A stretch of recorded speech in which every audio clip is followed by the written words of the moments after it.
let's work a couple example problems on efficiency and heat engines. So a car engine has an efficiency of 20% and an average and produces an average of 23,000 joules of work per second, and we're supposed to determine how much heat input is required and how much waste heat is discharged. Well, efficiency is how much work we get out of an engine compared to how much heat we have to put into it. And so we know that point 2, the efficiency, is equal to 23,000 joules divided by however much work, however much heat we put into it. And so 23,000 times 5, or divided by 0.2, is 115,000 joules. So that implies our high heat reservoir requires 115,000 joules of energy every second to get this work out. Now, remember, we're putting in heat, and out of that we're getting work, and we get some waste heat, some discharge. So we have 115,000 is equal to our work, 23,000, plus whatever our discharge heat is. So 115,000 minus 23,000 gets us our QL.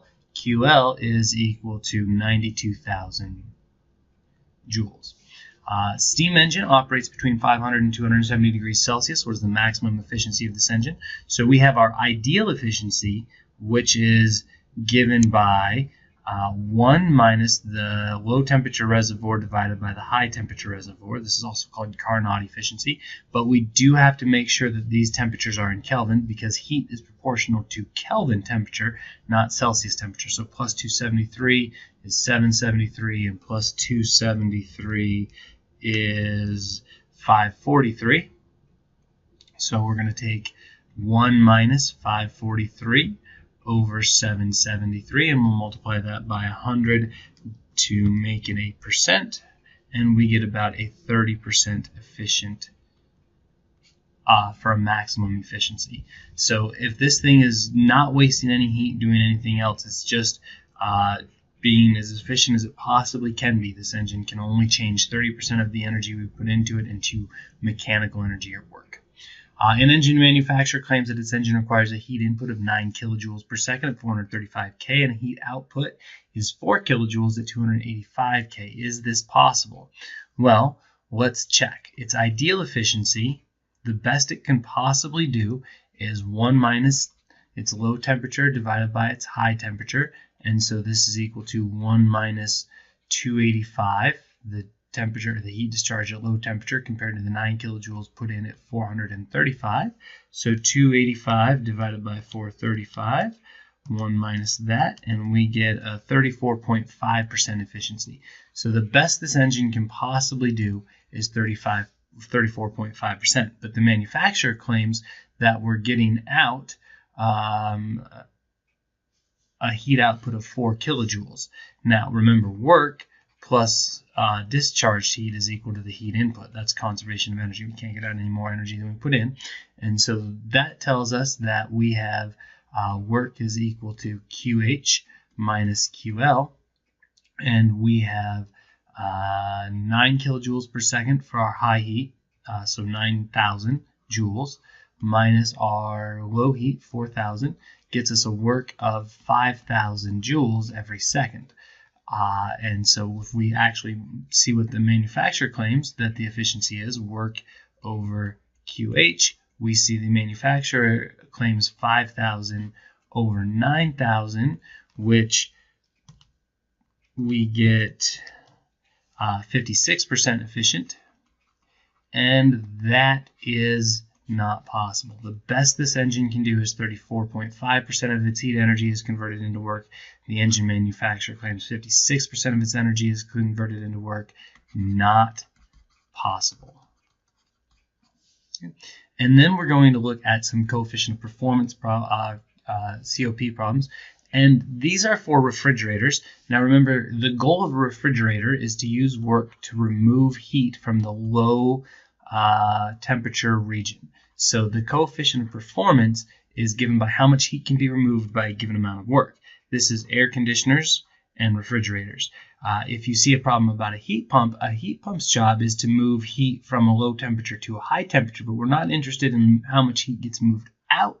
We're interested in how much heat gets moved in. And so you'll see that this is actually QH, how much heat we can bring in, divided by work equals COP, and this is for a heat pump. Now, both of these problems are about refrigerators, so we're going to be using this equation up here, but keep that in mind. There are two equations for COP. So a freezer has a COP of 3.8 and uses 200 watts of power. How long will it take to freeze an ice cube tray that contains 600 grams of water at 0 degrees?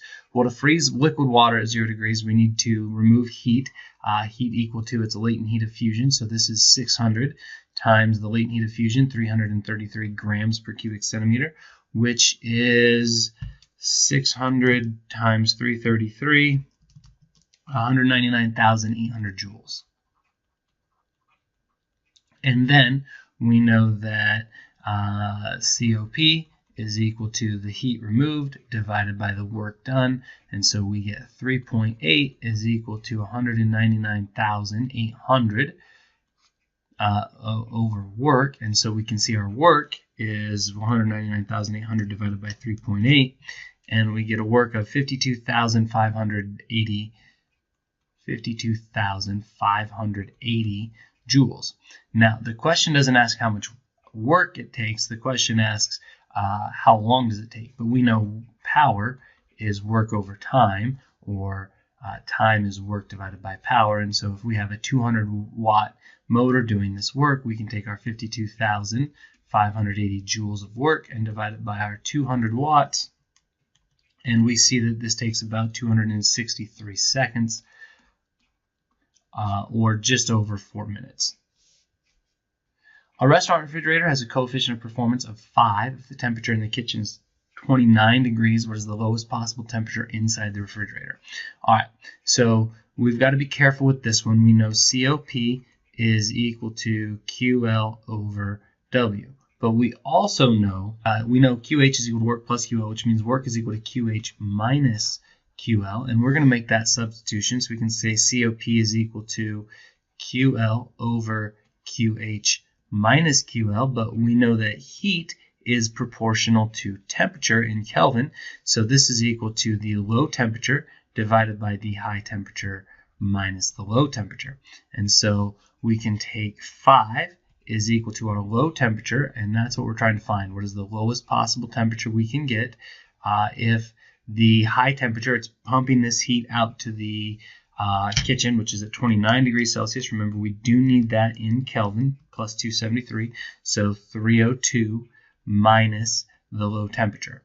So we're going to go ahead and multiply both sides by 302 minus TL. So we get 5 times 302 minus TL is equal to TL.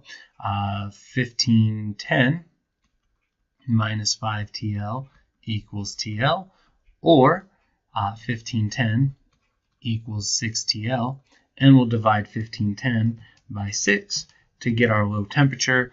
Our low temperature is 251.6 degrees, except that's not degrees, that's kelvins. We're going to subtract 273 from that, and we're going to see that this is actually negative 21.3 degrees Celsius.